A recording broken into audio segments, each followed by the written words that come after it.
let me land on you here. First, let's talk about the Ukrainian ask here of us basically its own.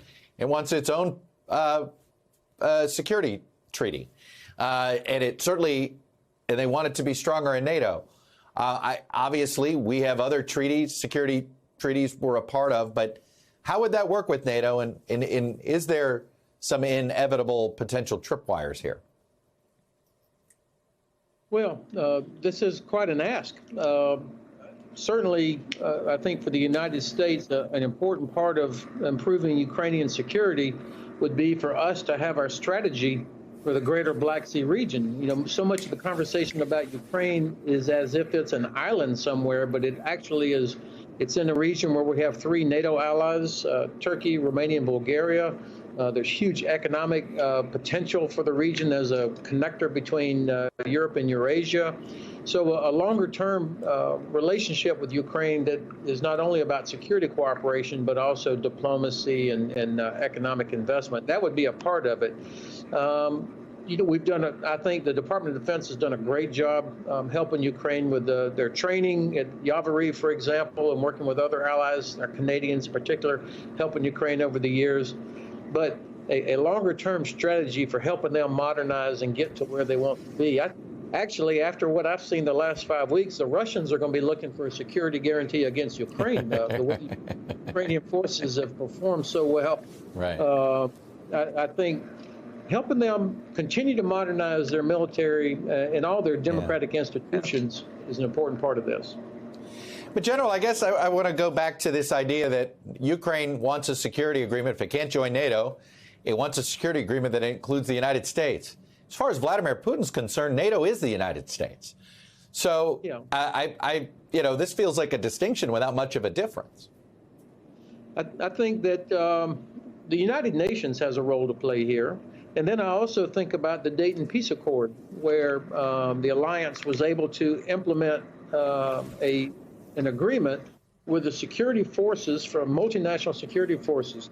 Now, Russia probably would not be real keen on a NATO implementation force like we had after Dayton, although we did have Russian troops as part of the I-4, the implementation force. Mm-hmm. So there's a model. If there's a mandate and there's an actual peace and an agreement to be implemented, the problem, of course, with any of these things is that if it doesn't respect Ukrainian sovereignty, if it allows the lines to harden, then Russia ends up being rewarded for their aggression. And I think obviously this is not the direction that we would want to go. Ukraine, I think there has to be some sort of arrangement where we can help them militarily with training and cooperation, but I don't see how we can get past the hurdle that you've just talked about.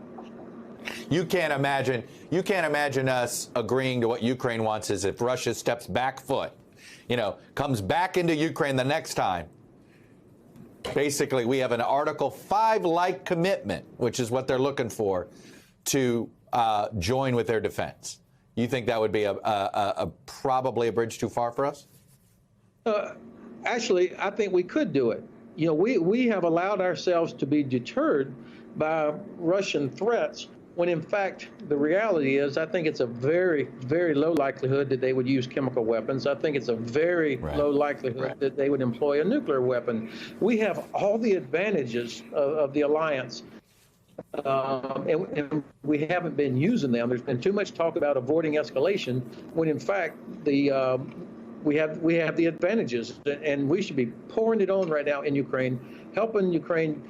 We need to talk about winning, actually, not avoiding escalation. We need to talk about winning and giving Ukrainians the ability to continue the pressure. Don't let Russia start digging in their newly gained territory. It's interesting you say we got to start talking about winning.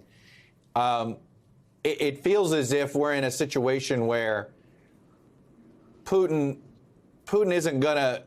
He needs to come away with some win here, and I don't see how the Ukrainian people feel comfortable giving him a win.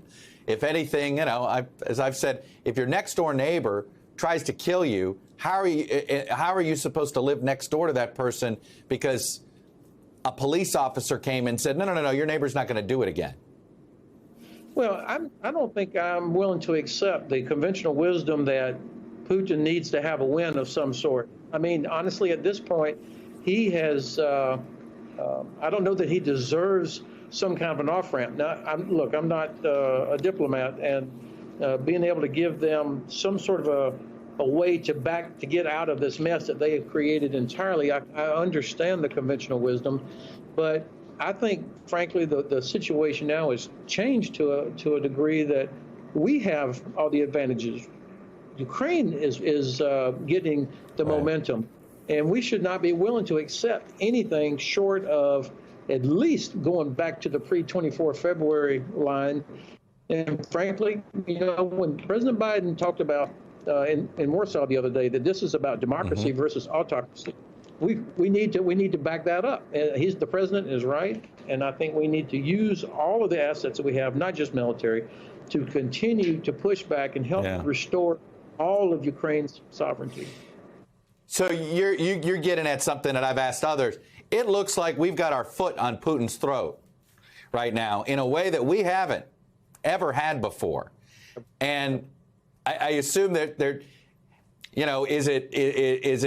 it's got to be tempting to say, hey, if we can keep this up another 6 months, he may not survive. Look, 1 April is a big day.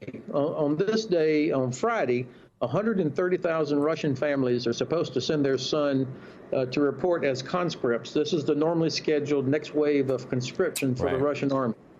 I hope that there is a massive information effort underway. I know that there is in some places to reach those families and say, really, do you want your son to become cannon fodder in Putin's army to fight and die in Ukraine the way thousands of Russian soldiers have already died? So it's not just about providing javelins to Ukraine. This is about providing truthful information to Russians so that they understand that no matter what happens in the next 6 months, there are zero positive outcomes for Russia. Nothing good is going to come out of all this.